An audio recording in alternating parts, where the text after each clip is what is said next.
नमस्कार दोस्तों, आज की इस वीडियो में हम बात करेंगे कि एक किडनी फेलियर पेशेंट के हीमोग्लोबिन लेवल्स क्यों गिरते हैं, वो क्यों कम होते हैं, हम कैसे उन लेवल्स को कंट्रोल कर सकते हैं, कैसे अपनी खून की कमी को होने से रोक सकते हैं।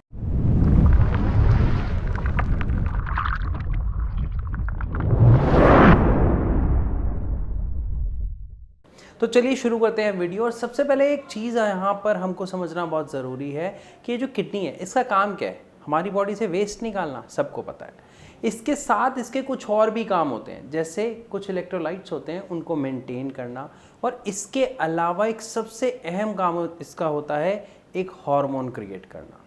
उस हार्मोन का नाम होता है इरेथ्रोपोइटीन। अब ये जो हार्मोन है ये करता क्या है, ये समझना बहुत ज़रूरी है। हमें यह समझ आता है रिपोर्ट को देख के कि हीमोग्लोबिन कम हो रहा है, खून की कमी हो रही है, ब्लड की डेफिशिएंसी हो रही है, लेकिन हो क्यों रहा है? क्योंकि ये जो हार्मोन मैंने अभी आपको बताया एरिथ्रोपोइटीन, इसका काम होता है हमारे शरीर में खून को बनाना। लेकिन यहाँ पे अब समस्या कहाँ आती है? अभी मैंने आपको बताया कि ये हार्मोन कौन बनाता है? किडनी बनाती है। जब किडनी पेशेंट के साथ प्रॉब्लम है कि उसकी किडनी ठीक तरीके से वर्क नहीं कर रही, तो ये बात तो बिल्कुल क्लियर हो गई कि एरिथ्रोपोइटीन नाम का जो हार्मोन है वो भी ठीक मात्रा में नहीं बनता। और जब वो नहीं बनता तो सिंपल सी बात है कि हमारे अंदर खून की कमी आना स्वाभाविक है, हीमोग्लोबिन्स के लेवल कम होना स्वाभाविक है। और यही समस्या एक किडनी पेशेंट को आम तौर पर देखने को मिलती है। तो देखिए, अभी हमने क्या समझा कि हीमोग्लोबिन के जो लेवल्स हैं वो क्यों कम होते हैं, लेकिन यहाँ पर क्वेश्चन आता है कि सर यहाँ पे कोई ऐसी मेडिसिन नहीं है क्या, कोई ऐसी पाउडर फॉर्म, इंजेक्शन फॉर्म नहीं है जिसको लेके हम इरेथ्रोपोइटीन का क्रिएशन को हमारे शरीर में बढ़ा दें? तो इसके लिए आपको एक चीज़ पहले समझनी पड़ेगी। ये जो इरेथ्रोपोइटीन हार्मोन है ये किस चीज़ से बनता है? ये बनता है प्रोटीन से। जो भी हम प्रोटीन इंटेक करते हैं, जो भी हम प्रोटीन खाते हैं। हाँ, बहुत बढ़िया। अब सीधा जवाब आ गया कि सर प्रोटीन वाली चीज़ें ले लेते हैं तो ये बनना शुरू हो जाएगा। यहाँ पे ध्यान दीजिए, एक किडनी फेलियर पेशेंट को प्रोटीन इंटेक करना बिल्कुल वर्जित होता है, मना होता है। क्यों?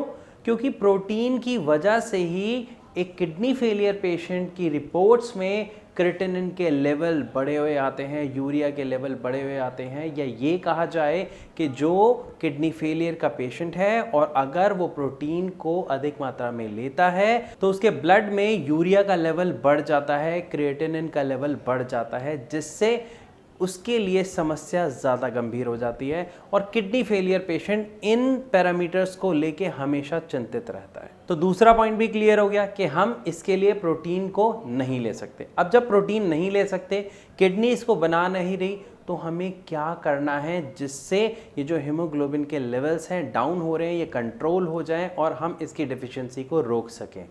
तो हम इन सभी प्रश्नों के तो उत्तर ज़रूर जानेंगे इस वीडियो में, लेकिन उससे पहले एक और प्रश्न आता है कि बहुत से पेशेंट कहते हैं डॉक्टर साहब ये कैसे पता चले कि हीमोग्लोबिन का जो लेवल है हमारी बॉडी में डाउन हो रहा है, खून की कमी हो रही है? तो देखो, एक सिंपल सा तरीका है। पहला, रिपोर्ट में जब आप कोई टेस्ट कराते हैं, हीमोग्लोबिन लेवल के टेस्ट कराते हैं तो आपको पता लग जाता है। लेकिन बिना टेस्ट के वो कौन से सिम्टम्स होते हैं ये समझना बहुत आसान है। इसके लिए आपको एक चीज़ पता होनी चाहिए कि हमारे शरीर में जो हीमोग्लोबिन है जो बन रहा है वो किससे बन रहा है? इरेथ्रोपोइटीन से। और ये कहाँ पाया जाता है? आरबीसी, मतलब रेड ब्लड सेल्स में। अब जब ये हार्मोन ही नहीं बन रहा ठीक तरीके से या कम बन रहा है, जिसकी वजह से हमारे खून के अंदर रेड ब्लड सेल्स भी कम होते जाते हैं, और धीरे धीरे इनकी कमी के कारण हमारे शरीर में खून की कमी आ जाती है, जिसकी वजह से क्या होता है, जो हमारा खून है उसका जो रेड कलर होता है वो कलर थोड़ा सा लॉस्ट होता जाता है। इसको ऐसे समझिए, हम देखते हैं ना जब किसी की तबीयत खराब होती है तो हम कहते हैं यार आप तो पीले पड़ गए हो, बच्चा पीला पड़ गया, वो व्यक्ति पीला पड़ गया। क्यों? क्योंकि उसके अंदर खून की कमी हो गई है। साथ में अक्सर हम ऐसा देखते हैं कि शरीर में बहुत कमज़ोरी आ जाती है, बहुत थकान हो जाती है। आप थोड़ी सी ही दूर चलते हैं लेकिन आपके शरीर में बहुत थकावट फील होती है, बहुत दर्द महसूस होता है। तो ये सब कुछ होता है हीमोग्लोबिन के लेवल्स के कम होने की वजह से। इन सब के अलावा अक्सर देखने को मिलता है कि पेशेंट्स के अंदर सूजन भी आ जाती है। तो सूजन का होना, पीलापन आ जाना हाथ पे, चेहरे पे, ये सब हीमोग्लोबिन की कमी के कारण होता है। तो ये सब जानने के बाद अब एक और क्वेश्चन आता है कि सर हीमोग्लोबिन की कमी हो रही है तो शरीर में थकान और कमज़ोरी का इससे क्या लेना देना? देखिए हीमोग्लोबिन का काम क्या होता है हमारे शरीर में, अगर आपको ये पता है तो आप समझ जाएंगे थकान और कमज़ोरी क्यों आती है। हीमोग्लोबिन का काम होता है शरीर के हर एक अंग तक ऑक्सीजन पहुंचाना, या ये कहा जाए हमारे अंगों को खाना खिलाना। तो जब हमारा हीमोग्लोबिन लेवल कम होंगे तो क्या होगा, हमारे ऑर्गन्स तक उसका खाना नहीं पहुंचेगा, और जब ऑर्गन्स को ऑक्सीजन नहीं मिलेगी, उनका खाना नहीं मिलेगा, तो उससे क्या होगा, हमारे ऑर्गन्स ठीक से काम नहीं कर पाएंगे, वो जल्दी थक जाएंगे, हमें थकावट ज़्यादा होगी। तो इसीलिए जब हीमोग्लोबिन लेवल्स कम होते हैं, गिरते हैं, तो शरीर में ये सभी लक्षण देखने को मिलते हैं और इसीलिए हमें थकावट और कमज़ोरी आती है। तो इन सभी चीज़ों को जानने के बाद अब हम मेन क्वेश्चन पे आते हैं कि क्या हम इसको बढ़ा नहीं सकते, क्या हम अपने हीमोग्लोबिन लेवल्स को मेंटेन नहीं कर सकते, कंट्रोल नहीं कर सकते हैं? बिल्कुल कर सकते हैं। कैसे कर सकते हैं? इसके दो तरीके होते हैं जो जनरली एक किडनी पेशेंट अपनाता है या देखता है। उसमें पहला क्या होता है, आयरन सप्लीमेंटेशन, मतलब ऐसी चीज़ों को खाना या ऐसे सप्लीमेंट्स लेना जिसमें आयरन की मात्रा बहुत ज़्यादा है। अक्सर पेशेंट ये लेता है, लेकिन वो देखता है कि सिर्फ आयरन से उसकी ये जो हीमोग्लोबिन लेवल्स हैं जो डाउन जा रहे थे वो अप नहीं आते और उसे कोई फ़ायदा नहीं होता, क्योंकि वो सिर्फ आयरन के सप्लीमेंटेशन ले रहा है। लेकिन अगर मैं बात करता हूँ इसका दूसरा, तो दूसरे तरीके में होता है एरिथ्रोपोइटीन को ही लेना।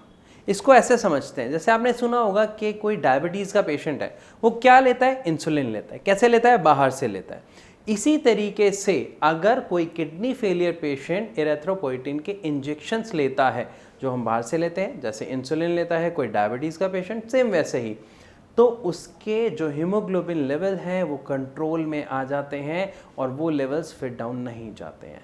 अब यहाँ पर एक और क्वेश्चन है कि सर ये कितना लेना है, कैसे लेना है, क्या इसका कोई खतरा तो नहीं है, कोई साइड इफ़ेक्ट्स तो नहीं है?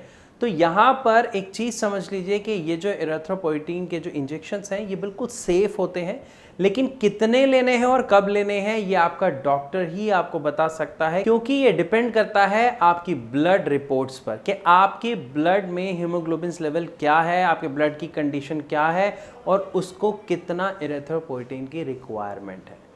अब यहाँ तक हमने बहुत सारे एस्पेक्ट को कवर किया इस वीडियो में, किससे रिलेटेड, हीमोग्लोबिन से रिलेटेड। लेकिन फिर भी अगर आपके मन में कोई सवाल है या कोई प्रश्न है जो आप पूछना चाहते हो, तो एक छोटा सा काम करो, जो नीचे नंबर आ रहा है डायरेक्ट कॉल करो और हमारे डॉक्टर से बात करो, क्योंकि श्रेयास में हम अपने पेशेंट से कंसल्टेंसी फीस नहीं लेते हैं, तो ये बिल्कुल फ्री ऑफ कॉस्ट होगा। आप अभी कॉल करें और हमारे डॉक्टर्स की टीम से बात करें, या फिर आप एक और काम कर सकते हैं, आप नीचे दिए गए नंबर्स पर अपनी रिपोर्ट्स को व्हाट्सएप करें। हमारे डॉक्टर्स आपकी रिपोर्ट्स को स्टडी करेंगे और उसके बाद आपसे कॉल करके आपको सही गाइडेंस देंगे कि आपको क्या करना चाहिए और क्या नहीं। तो अगर आप या आपके परिवार में कोई या आपके जान पहचान में कोई किडनी की समस्या से परेशान है, तो उसके साथ इस वीडियो को शेयर ज़रूर करिएगा। तो मैं आशा करता हूं कि आपके जितने भी सवाल हैं उन सब के जवाब आपको इस वीडियो में ज़रूर मिल गए होंगे। लेकिन फिर भी अगर आपका कोई प्रश्न है तो बेझिझक आप हमसे कमेंट सेक्शन में लिखकर पूछ सकते हैं या हमारे डॉक्टर्स को डायरेक्ट कॉल करके पूछ सकते हैं। वीडियो पसंद आई तो लाइक, शेयर और सब्सक्राइब ज़रूर करिएगा, ताकि ऐसी इन्फॉर्मेटिव वीडियोज़ आपको समय समय पर मिलती रहे। तो इस वीडियो में मैं आपसे इजाज़त लेना चाहूँगा, मिलूँगा अपनी अगली वीडियो में, तब तक के लिए नमस्कार।